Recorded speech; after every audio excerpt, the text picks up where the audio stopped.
pretty one, Ulysses.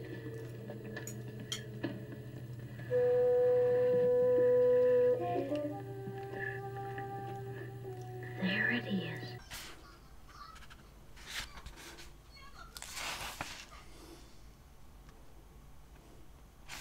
Okay, well, I had neglected to pull this book out of my off my shelf for this, and I found it, and I opened the page, and it opened right to the quote. So how lucky am I? So the next one is Most Moving Passage or Scene, and this is from Dennis Johnson's novella Train Dreams, which was a book that I liked but didn't love, but I found this very short passage between the protagonist and the woman who would eventually become his life to be just extremely moving. It's like their first or second date or something. The first kiss plummeted him down a hole and popped him out into a world he thought he could get along in, as if he'd been pulling hard the wrong way and was now turned around, headed downstream. They spent the whole afternoon among the daisies, kissing. He felt glorious and full of more blood than he was supposed to have in him. Dennis Johnson's Train Dreams. All right, my favorite category. This is a new one for 2018. My most hated read. This is plural reads, including Bales. This is what I've decided to include Bales. My most hated read that I did finish was John Boyne's The Absolutist. I'll link to my review. I'm not going to get myself all worked up and have a coronary about all the things I hated about this book. Instead, I will link to my review. But despite his 2017 novel, The Heart's Invisible Furies, being my top read of that year, this one made my blood boil. And while I bailed on this one, The Natural Way of Things by Charlotte Wood, there is a pretty freaking fabulous video that Heidi of My Reading Life and I did. She didn't bail, I did, about how much we hated this book. This is a book that Britta Bowler loved, and I am happy to report that my fabulous friendship with Britta has survived this discrepancy in our reading tastes. Alright, the next category is the most surprising scene, and that comes from one of my top reads of the year, Denton Welch's 1945 novel, In Youth is Pleasure. And this is about a young protege 15-year-old Orville Pym on a little bit of a holiday with his father and his sexy older brother somewhere in the UK. And he is prone to wandering off and... Sorry, just got a lovely comment from Karen of Run Right Reads on my latest video. Oh, Karen, I love you. It's a family holiday, but he just keeps wandering off and doing his own thing. And he wanders into an abandoned church or a church that is little used. And he finds on the floor of the church a late Gothic brass image of some woman in a headdress, and he lays on the floor and starts smooching with her. I'm not going to read it to you. It's fabulous, but you need to read this book. The next is my award for the best audio narration, and hands down that goes to David Shaw Parker, who narrated... there's other versions of this, but don't waste your time on those. Go directly to David Shaw Parker's narration of the Anthony Trollope novel, Can You Forgive Her?, which I did as a read-along, sponsored by Steve Donahue. Can You Forgive Steve Donahue was the name of the read-along, if I remember the name that I imprinted upon it. David Shaw Parker is absolutely amazing. You must read, you must check him out on audio. The worst audio narration, and I'm reluctant to put a reference to the audio narrator's name, but I feel like I have to because it was so abysmal. And that was the 2018 new release, Speak No Evil by Uzodinma Iriala. His earlier novella, Beast of No Nation, I read about 10 years ago and I loved it. But I did this one on audio, and the male narration, the protagonist's narration, was by Prentice Onayemi. And I didn't really care for his narration of one of the male parts of another awful novel out of Africa. The name of which escapes me. Oh, it was so disappointing because it was from a country that we don't get a lot of literature translated from. In fact, this one was not translated. It was an opera pick, and it was just abysmal. But anyway, I'll put the link for that one up. But that one I was able to judge that the book was no good, plus the audio narration was no good. But in this one, I couldn't decide, because there was a female character. She was not as important as the male character, but she was a strong minor character.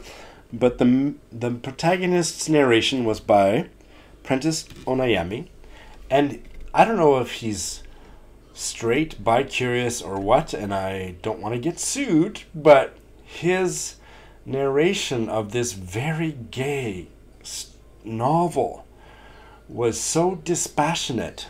Dispassionate is usually a positive adjective, so no, it was so distancing, so sounded like he was so bored that I couldn't get into it, and I couldn't decide if it was just his narration or the writing, but the narration was terrible, so I bailed. And I will try it again in print form much later, as soon as I can get his yawning voice out of my head. Holy shit. This could be a long video. Here's a new category. The goofiest, bestest quote of the year. And I just stumbled upon it. I had forgotten it, but now I remember it, so I now anoint it the goofiest, bestest quote of the year. And that is from one of the stories in Ramona Asobel's collection, A Guide to Being Born. From the story that I loved from it, Savor. Listen to this. The dentist in whose office Booker Cyranowski was a new hygienist was so nice, and his teeth were so perfectly white there was no way not to trust him. He even bought Booker a ham and cheese croissant on this, his first day, which was delicious. They talked about the business. The dentist gave Booker some tips on how to keep nervous people from biting. He told a few dentist jokes that would otherwise probably not have been funny, but in this case Booker laughed so hard a little bit of ham went flying out of his mouth and landed right on the dentist's collar. The dentist just brushed it off with a napkin, patted Booker, whose eyes were huge and terrified, on the hand, and said, "Son, I'd rather have that on my shirt than stuck in your teeth." The way he said it made Booker want to curl up in the crook of the dentist's armpit and fall asleep. He thought of drifting off to the sound of the dentist flossing carefully in the dark, the squeak of the string on his teeth. Don't you want to rush out and buy this book? Next, the book I am most likely to reread, and that one goes to Ngugi wa Thiong'o's debut novel, Weep Not Child. Originally published when? Maybe 1964? I finally read it. It's been on my shelf for years. I read it for Novellas in November, and it just gutted me. I keep saying that it's the best novel I've ever read, that knits together socio-political concerns with the things that I absolutely need in my fiction, which are fully developed characters. But it certainly ties with some of the other ones. For example, Madeleine Tien's Do Not Say We Have Nothing, Anthony Mara's A Constellation of Vital Phenomena. But this, I postponed reading it because I thought the title was a little bit mawkish. Now that I've read the novel, the title is perfect. Anyway, I'm going to read absolutely every other word this man wrote. He's got a collection of short stories coming out in 2019. But this was the book that I think I will reread the soonest. Next, the best title. And that one, pretty much hands down, goes to a book I read quite early this year by Alina Bronsky, The Hottest Dishes of the Tartar Cuisine. And this is about a Russian woman, Rosa, and her daughter, Sophia. And there's a lot to say about this novel, but basically one of the men that Rosa pushes her daughter Sophia to marry is a cookbook creator who is writing a cookbook about the hottest dishes of the Tartar cuisine. This is one of the most madcap, delightful, satirical novels that I have read in a long time, especially because I don't really like satirical. But this one really, really worked for me. The next one is The Bale that I am most likely to try again. And there's a tie. One is Virginia Woolf's The Waves, as I said before. And also this one, which I will do without the audio, Tanya Tagaq's Split Tooth.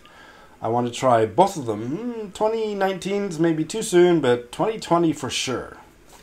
Next, the most surprising 5-star read, hands down, that is Ariana Howrich's Die, My Love, translated from the Spanish by Sarah Moses and Carolina Orloff. One of the best translations I read this year, not only one of the most surprising 5-star reads. I heard quite a bit about it during its nomination for the International Man Booker Prize. Didn't think it was my cup of tea, and then I heard one more review closer to the Novellas in November readathon, and on a whim I ordered it, and I absolutely loved it.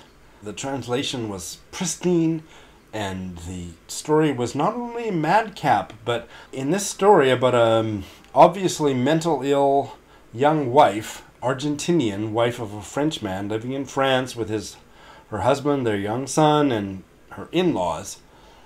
Obviously, she had some mental problems, but also it was absolutely freaking hilarious, and it took me about 15 pages of guilt to wonder, should I be laughing at this? To realize that yes, I should be laughing at this, and I absolutely delighted in every word. Can't wait for her next translated novel, which is coming out later this year. Another category I had last year was popular 2018 books I didn't hate, but yet didn't see what all the fuss was about. And I have amended this category because I'm moving away from new releases, and so I've deleted the year 2018. So now it is popular books I didn't hate, but which I didn't see what all the fuss was about, and that award goes to, I don't know when it was published, 60s or 70s, an Australian novel, Picnic at Hanging Rock by Joan Lindsay. I'd heard so many good things about this from so many booktubers who I respect, and I read it in the summer or something, and I was underwhelmed. The writing was good, the story was interesting, but I was left cold. The next category is the most disappointing read of 2018, and this is not a 2018 book, but this is a book that I looked forward to for the whole year, if not more. A novel from Ireland, Languish, Go Down, by Aidan Higgins. The cover was gorgeous. I have already gotten rid of my copy, but here's the cover. I didn't know anything about the author, but I just assumed the Irish are the best writers in the world. But you know what? Having really hated a couple of the last few Irish novels I've read, or been really underwhelmed by them, I'm not sure Irish literature, at least modern Irish literature, is for me. Languish Go Down by Aidan Higgins.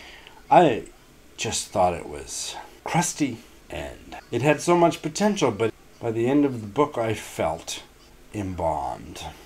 I always like to end things on a negative note. You know me, so penultimately, let's do the positive. My favorite read published in 2019, hands down, that is Miriam Taves's Women Talking. I read this as a buddy read with Britta Bowler. I read it in about September or something. We both absolutely loved it. I read her earlier novel, A Complicated Kindness. That would have been about a 3-star read. I wasn't on Goodreads, and a couple of years ago I read her All My Puny Stories, 5-star read. I absolutely loved it, and this one, if I could give it an 8-star read, I would. I'm not going to try to talk about it, it's late, but basically it's a profound riff on a true story about a Mennonite cult in Bolivia where the women had been raped repeatedly for months by a large subgroup of their male compatriots who sedated them with animal sedatives and then had their way with them. And the plot of this novel is a colloquy of the women discussing what they might do. Get away from this cult, stay and accept it, stay and fight, and the colloquy is one of the best pieces of fiction I have ever read. Women Talking by Miriam Taves will be published in America soon. And the last category, it's a little bit anticlimactic because it's my worst read published in 2018. And because I bail on the shittiest of my reads, this one I wouldn't say is shitty, but it's close to being shitty. It was a 2-star read, and lots of booktubers, including my dearest, most favorite booktuber, Eric Carl Anderson, absolutely loved it, but I didn't. I didn't like it at all, and it is Sight by Jesse Greengrass. I just said Jesse Greengrass, and Greengrass is kind of a bad pun because I thought this was gaseous with pedantic BS. However, it did have lots of strengths. Jessie Greengrass is a good writer when she's not carried away by her own pedanticism and her own intellect. And I was moved by a few short passages here, but ultimately I was almost disgusted by how overly intellectual, extremely pedantic this novel, if you can call it that, it's really a memoir or a really bad academic thesis was. And there are many other opinions out there, many of whom belong to people that I love, so check them out. But for me, not including my bails, because that doesn't count, this was my worst read published in 2018. Anyway, I had a great reading year. I hope this video reflects it, because I have had so many good reads. Thanks for watching.